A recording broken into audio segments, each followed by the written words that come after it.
खुश जैकेट मुझे शरबत खान ने मुझे मैसेज किया था टेलीग्राम पे। एक बंदा आएगा, गाड़ी वाला एक बंदा आएगा, आपको खुद खुश जैकेट देगा, आप उनसे ले लेना। मैं गई वहाँ गाड़ी वाले के पास, मैंने खुद खुश जैकेट लिया था उस गाड़ी वाले से।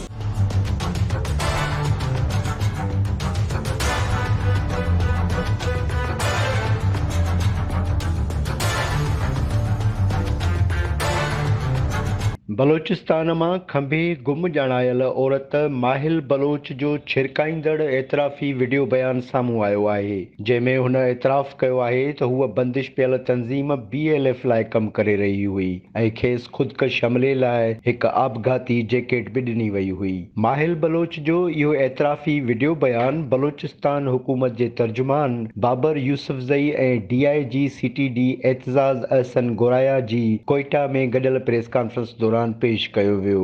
ॿिनि ॿारनि जी माउ माहिल बलोच पंहिंजे वीडियो बयान में चयो त मुंहिंजो मुड़ुसु BLF लाइ कमु करे रहियो हो ऐं हुन मूंखे BLF लाइ कमु करण लाइ चयो। मेरी शादी 2014 में हुई मेरी अम्मी की मर्जी से। मुझे शादी के बाद शक होना हुआ कि क्योंकि मेरे शोहर के पास गन था और उसके साथियों के पास असला थे।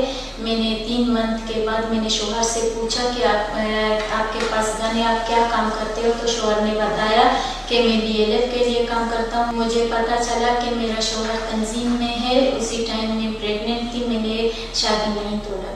2016 में हम कराची चले। कराची में मेरा ससुर पहले से कराची में था, उसकी तबीयत सही नहीं थी। मेरे सास और मेरी छोटी नंद मागुल हम तीनों गए थे। मेरी ज़हन साजी मेरे शोहर ने की, क्योंकि वो हर वक्त यही बात करता था कि आज़ादी और जंग और हम बलूचिस्तान के लिए लड़ रहे हैं। 2019 के टाइम मैंने एक पोस्ट डाला था फेसबुक पे, तो मेरा शोहर का एक दोस्त था, उसने मुझे मैसेज किया था, कमेंट किया था कि आपके ख्यालात बहुत अच्छे हैं। मैंने उस टाइम उसने कहा कि आप BLF के लिए काम करो। मैंने कहा कि मैं काम नहीं करूँगी। 2022 के टाइम उसने मुझे फिर मैंने एक पोस्ट डाला था, फिर उसने मुझे मैसेज किया कि आपके ख्यालात और आपके शोहर के ख्यालात एक हैं, आप तंजीम के लिए काम करो BLF के लिए। क्योंकि मेरे ज़हन साजी पहले मेरे शोहर ने की थी, मैंने कहा कि हाँ सही है, मैं BLF के लिए काम करूँगी। माहिल बलोच गुम थियल माण्हुनि जे लाइ मुज़ाहिरा कंदड़ नाले वारे अॻुवाण मामा कदीर बलोच जो ज़िक्र कंदे चयो त बलोचिस्तान जे मासूम माण्हुनि खे गुमराह करण में हुन जो बि हथु आहे। माहिल बलोच चयो त पुलिस जे हिरासत दौरान बलोच औरतुनि सां ज़्यादती ऐं ज़ुल्म वारा इल्ज़ाम बेबुनियाद आहिनि। मूंखे हिरासत दौरान लेडीज़ पुलिस सां गॾु इज़त ऐं एहतराम सां रखियो वियो आहे। पुलिस ने जब मुझे पकड़ा, हमारे लोग पहले कहते थे पार्टी वाले, ये मामा कबीर हर वक्त यही बात करता था कि ये पुलिस पकड़ते हैं, जुल्म करते हैं, खाना नहीं देते हैं, ज्यादतियाँ करते हैं, औरतों के साथ जुल्म होता है, ज्यादतियाँ ज़िनाकारियाँ करते हैं औरतों के साथ। लेकिन ऐसा कुछ भी नहीं है। जब मुझे पकड़ा पुलिस ने, मुझे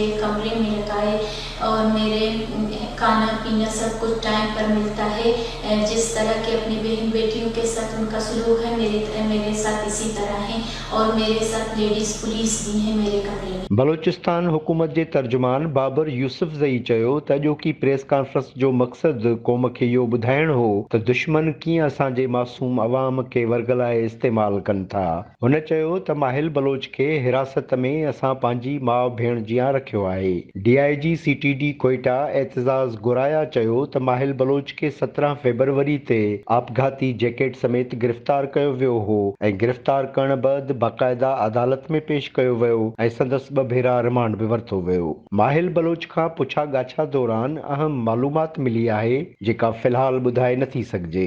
बलोचिस्तान हुकूमत जे तर्जुमान सूबे जे औरतुनि समेत अवाम खे अपील कई त हू बंदिश पियल तंज़ीमुनि जी प्रोपेगेंडा में अची दहशतगर्दीअ जो दग अख़्तियार न कनि ऐं मुल्क ऐं क़ौम जी भलाई लाइ पंहिंजो किरदारु अदा कनि।